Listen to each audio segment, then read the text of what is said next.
Jeg vil have mulighed for at skabe mit eget liv. Et folkestyre, der bygger på frihed, fællesskab og forskellighed. Et folkestyre, som bygger på sund fornuft. Jeg vil have demokratiet tilbage til dets rødder.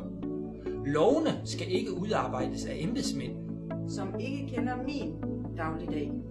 Tillid frem for kontrol. Jeg vil have bedre udviklings-, transport- og uddannelsesmuligheder i landdistrikterne. Jeg vil have et erhvervsliv, der ikke belastes af flere skatter og afgifter. Væksten kommer der, hvor viljen er. Den lokale vilje. Jeg vil have, at den lokale vilje skal repræsenteres på Christiansborg. Fornuften skal tilbage i lovgivningen. Vi skal ikke have hovsapolitik. Jeg vil frihed, fællesskab og plads til forskellighed.